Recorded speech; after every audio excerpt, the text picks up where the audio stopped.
नमस्कार दोस्तों, मैं विनय सिंह आपका एक बार फिर स्वागत करता हूं अपने YouTube चैनल मनी मैटर्स में। आज के इस वीडियो में हम इनकम टैक्स के नए रूल्स क्या है उनके बारे में जानेंगे और आपको आने वाला जो अपना ITR फॉर्म है वो किस में भरना चाहिए, पुरानी सिस्टम में भरना चाहिए या जो न्यू रिजिम लागू हुआ है उसमें भरना चाहिए।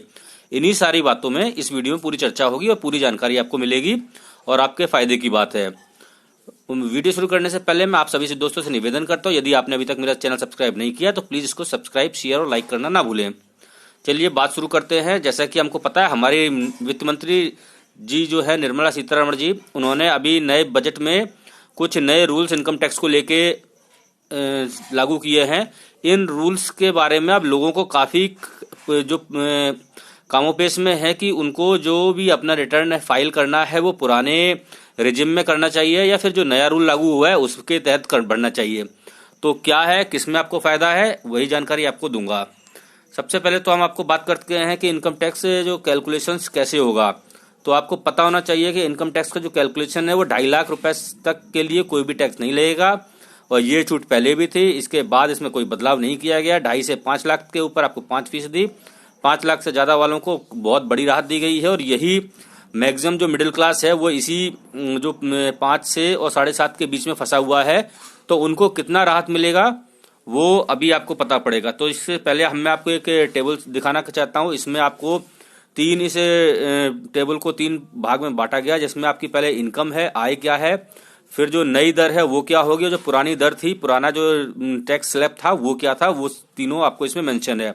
जैसे कि इसमें दिया गया है कि 2.5 लाख रुपए तक में पहले भी कोई आपको टैक्स नहीं देना पड़ता था और नई दर में भी कोई नहीं देना पड़ रहा है। इसके साथ ही अगर 2.5 से 5 लाख तक है तो आपको पहले ही 5% देना पड़ता था, अभी 5% देना पड़ रहा है। यानी कि जो निम्न आय वर्ग है तो उसके ऊपर कोई भी बदलाव नहीं किया गया है। बदलाव जो आता है वो आता है 5 से 7.5 लाख रुपए के बीच में, जिसमें कि आपको नई दर पे टैक्स 10% देना पड़ेगा, जो कि पुरानी दर पे आपको 20% टैक्स देना पड़ रहा था। तो यहाँ एक आपको बिल्कुल 10% का शुद्ध मुनाफा दिखाई दे रहा है। इसी के साथ में अगर हम बात करेंगे 7.5 से 10 लाख के बीच में, तो यहाँ आपको 15% अभी ब्याज वो आपका इनकम टैक्स डिडक्शन होगा, जो कि पहले 20% था। तो इसमें आपको 5% का लाभ हो रहा है। तो यही जो मेन मिडिल इनकम ग्रुप है वो 5 से और 10 लाख के बीच में ही होता है, जिसको 10 से 5% तक का लाभ इस नई व्यवस्था में दिया गया है। और इसके साथ साथ में अगर हम बात करें 10 से 12.5 लाख के बीच में, उसको 20% के आपको इनकम टैक्स लगेगा, जबकि पहले 10 लाख से ऊपर की सभी व्यवस्थाओं में 30% आपको इनकम टैक्स पे करना पड़ता था। इसके साथ ही एक और नई जो स्लैब बनाया गया है 12.5 लाख से 15 लाख के बीच में, इसमें आपको 25% टैक्स आपका डिडक्शन होगा, जबकि पहले 30% था। और 15 लाख से ऊपर में आपको कोई भी बदलाव नहीं किया है, पहले भी 30% था और अभी भी आपको 30% लगेगा। मतलब कि अगर आपकी इनकम 15 लाख रुपए तक है, 5 लाख से 15 लाख रुपए तक में, तो आपको काफी फायदा होने वाला है। बाकी आपको अभी किस तरीके से इनकम टैक्स का फाइल करना है और कहां आपको फायदा होगा वो भी आप जानिए।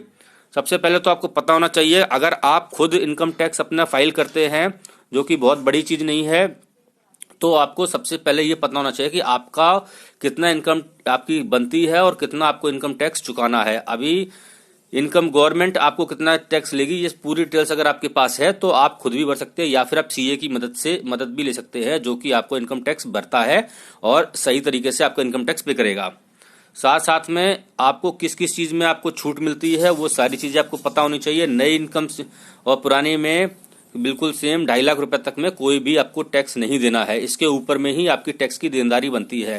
तो जिन लोगों की सैलरी टोटल इनकम साल की 2.5 लाख रुपए से कम है आफ्टर डिडक्शन, तो उन लोगों को कोई चिंता नहीं है, उनको ITR फाइल करने की भी जरूरत नहीं है।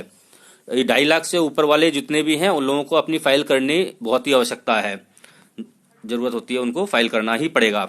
इसके साथ में है ITR फाइल जरूर करें। होता क्या है कि कई लोग ये मान लेते हैं कि हमारा टैक्स गवर्नमेंट से कट गया है, उनका एक दिमाग में एक माइंडसेट करके बैठे होते हैं, क्योंकि उनको नॉलेज, लैक ऑफ नॉलेज कुछ भी कह ले कि आपको कमी होती है कि गवर्नमेंट ने हमारा टैक्स काट लिया है, हम ITR फाइल नहीं करेंगे। ये बहुत ही गलत बात है, क्योंकि गवर्नमेंट जो आपका टैक्स काटती है, फॉर्म 16 आपका जो आपका एम्प्लॉयर है वो आपको देता है, तो वो फॉर्म 16 के ऊपर पूरी डिटेल्स होती है कि आपका कितना ब्याज, कितना इंटरेस्ट, क्या सब कुछ आपकी उसमें डिटेल्स होती है। पर ITR फाइल करवाने का गवर्नमेंट का मकसद ये होता है कि आपका अगर इसके अलावा भी कोई सोर्स ऑफ इनकम है वो भी आप डिस्क्लोज कीजिए। इसमें आपको क्या क्या होती है वो सभी बताऊंगा आपको। पर आपको आईटीआर फाइल जरूर करना है यदि आपका फॉर्म 16 जनरेट हुआ है और आपके एम्प्लॉयर ने आपको फॉर्म 16 दिया है तो। इसकी गलती ना करें, इसको ना करने की। आपको नेक्स्ट होता है कि आपको ब्याज से जो भी आमदनी, अगर आपने कोई फिक्स्ड एफडी कर रखी है या फिर आप एमआईएस या आरडी कोई आपने कर रखी है, उसमें आपको कोई ब्याज मिल रहा है, अगर वो 10,000 से ज्यादा है, हालांकि नए सिस्टम में अभी क्लियर नहीं है, 40,000 तक का अभी इसको एग्जम्प्ट करने वाले हैं। अगर 10,000 तक है तो आपका एग्जम्प्ट है। 10,000 से ऊपर का जो भी इनकम होती है आपको ब्याज से, इंटरेस्ट से आपको मिलती है अकाउंट से, वो सारी की सारी टैक्सेबल होती है। वो आपकी ग्रॉस इनकम के ऊपर कैलकुलेशन उसका होता है। तो इसलिए अगर आपने ब्याज 10,000 से ज्यादा लिया है तो उसको भी अपनी इनकम में शो करना चाहिए आपको। इसके अलावा और क्या है, किराए, जो अगर किराया है, किराए के ऊपर भी काफी तरीके से लोगों को दिमाग में नहीं होता है, वो अपने हिसाब से बढ़ते हैं। अगर आप किराया पे कर रहे हैं अपने रेंटल, अगर आपने रेंटल जो भी है रूम ले रखा है तो उस रूम का जो रेंट आप पे कर रहे हैं, यदि आप उस रूम का रेंट 50,000 रुपया सालाना से ज्यादा पे करते हैं तो आपको उस पे टीडीएस काटकर आपको इनकम टैक्स भरना है, वो अपना फाइल करना है। क्योंकि होता क्या है कि कई लोग पे तो करते हैं पर टीडीएस नहीं काटते हैं, तो वो एक्चुअली गवर्नमेंट को इस चीज में थोड़ा सोचना भी पड़ेगा। क्योंकि बहुत से लोग ऐसे होते हैं जो 5 या 6,000 रुपए इनकम वो आपको रेंट पे कर रहे हैं बट वो टीडीएस नहीं काटते हैं, क्योंकि उनको खुद ही नहीं पता होता। यदि आपको इस तरीके कुछ नहीं पता है तो सबसे बढ़िया है कि सीए वगैरह से आप इनकम टैक्स फाइल करवाएं ताकि वो इस चीज को पकड़ सके। और आप एक रेंटल स्लिप अपने जो भी है रेंट ओनर से मांगे। आपका जो लैंडलॉर्ड है, जो भी आपका रूम ओनर है, उससे आप एक रेंटल स्लिप मांगे। अगर वो रेंटल स्लिप आपको देगा तो इसका मतलब है कि वो आपके द्वारा लिया गया जो भी किराया है वो अपनी इनकम में शो करेगा। तो इसलिए बहुत जरूरी होता है कि आपको 5% टीडीएस काट कर जमा करना पड़ता है, बट ऐसा अमूमन करता नहीं है कोई, पर करना चाहिए।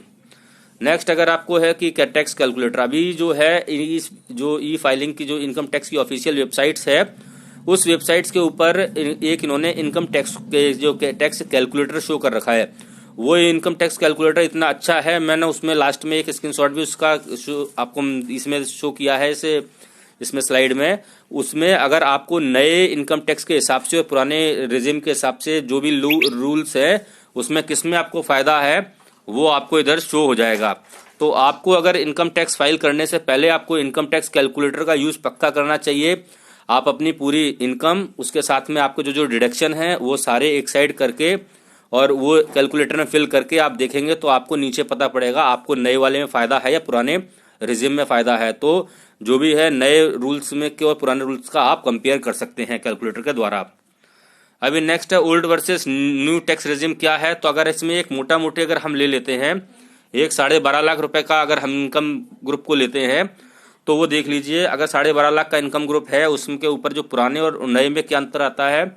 अगर 1880C का रिडक्शन जो कि पुराने वाले में 1.5 लाख का था वो निकाल देते हैं तो टैक्सेबल इनकम बचती है आपकी 11 लाख, जबकि नए में बचती है आपकी पूरा टैक्सेबल है। तो नेट आपका टैक्स 1,48,200 बनता है, जबकि न्यू रिजिम के अनुसार आपका जो टैक्स है वो मात्र आपका 1,30,000 बनता है, जिसमें कि आपको 18,200 रुपए का सीधा शुद्ध मुनाफा हो रहा है 25% काटने के बाद। तो आप ये देख लीजिए, तो अगर इस तरीके से कैलकुलेशन करेंगे, बट यहाँ पे कैलकुलेशन की शीट बहुत छोटी है। इसके साथ में आपको 80D, बाद में आपको HRA का, इसके साथ साथ में आपको जो भी आपका आपने होम लोन लिया है उसका इंटरेस्ट, ये सब अगर कैलकुलेट करते हैं तो आपको मेरी समझ में ओल्ड वाले में फायदा हो जाएगा। अब यहाँ पे एक मैंने कैलकुलेटर जो इनकम टैक्स का ऑफिशियल कैलकुलेटर है वहां पे मैंने आपको दिया है। तो इसमें पहला तो आपको मांगते हैं एज, तो जिसमें इसकी 3 कैटेगरी दी है, बिलो 60, 60 to 80 और 80 से अबव। ये 3 कैटेगरी है, क्योंकि आप अगर सर्विस कर रहे हैं तो आप जिस कैटेगरी में बिलोंग्स करते हैं उस कैटेगरी को आप सिलेक्ट करके रख दीजिए। अब यहाँ पे एस्टिमेट इनकम मैंने एक 8.5 लाख रुपए का निकाला है। 8.5 लाख रुपए अगर आपकी एस्टिमेट इनकम है तो उसके ऊपर अगर ओल्ड के हिसाब से आपको जो एग्जम्पशंस हैं वो अगर 1.5 लाख रुपए ही मानते हैं, बाकी को आप नहीं अगर कैलकुलेट करते हैं, तो यहाँ देखिए आपको यहाँ शो कर रहा है ओल्ड रेजिम के हिसाब से आपको जो है टैक्सेबल इनकम होगी 2,41,200 और जबकि न्यू रेजिम के हिसाब से 2,37,000। और इसमें जो टोटल टैक्स बेनिफिट्स आपको होगा नए के हिसाब से 31,200 का होगा। यानी कि अगर इस तरीके की अगर आपकी कोई इनकम है और आप न्यू में भरते हैं तो आपको 31,200 रुपये का शुद्ध मुनाफा हो रहा है। तो ये टैक्स कैलकुलेटर आपको इनकम टैक्स की ऑफिशियल वेबसाइट पे मिल जाएगा। आपको इनकम टैक्स अगर खुद फाइल कर रहे हैं, फाइल करने से पहले इस टैक्स कैलकुलेटर का एक बार इस्तेमाल करना बहुत ही जरूरी है। तो ये तो आपका रहा। उम्मीद करता हूं कि इनकम टैक्स से जो ये नए और पुराने रूल्स का है जो भी आपको डिफरेंस है, हालांकि इसमें भी अभी बहुत कुछ डिस्क्लोजर्स आने बाकी है, बहुत कुछ रूल्स और भी नए आएंगे जिनको अभी हम नहीं जान पा रहे हैं। पर मोटा मोटी अगर तरीके से देखा जाए तो ओल्ड और न्यू दोनों में ही अपने अपने ब्रैकेट के हिसाब से लोगों को फायदा है, और अपना कैलकुलेटर यूज करने के बाद ही करें। अगर आपका सीए कर रहा है तो वो आपको बेस्ट ऑप्शन बता ही देगा, बट यहाँ आपको भी अवेयर होना चाहिए। और जो भी इनकम टैक्स की ऑफिशियल वेबसाइट द्वारा प्रोवाइड किया गया कैलकुलेटर है, टैक्स कैलकुलेटर, उसका यूज करते हुए आप अपना टैक्स कैलकुलेशन कर सकते हैं। उम्मीद करता हूं इस वीडियो में आपको बताई गई जानकारी अच्छी लगी होगी। यदि आपको इस वीडियो में बताई गई जानकारी अच्छी लगी हो तो प्लीज़ इस वीडियो को लाइक कीजिए, अपने दोस्तों को शेयर कीजिए, ताकि उनके पास भी इतनी अच्छी इन्फॉर्मेशन मिले। और अगर आपको पसंद नहीं आया है या अगर आपके कोई क्वेश्चन है तो डिसलाइक करके अपना क्वेश्चन कमेंट बॉक्स में डालिए। मैं आपके क्वेश्चन का आंसर देने की पूरी कोशिश करूंगा। इस वीडियो को अंत तक देखने के लिए आप सभी लोगों का धन्यवाद।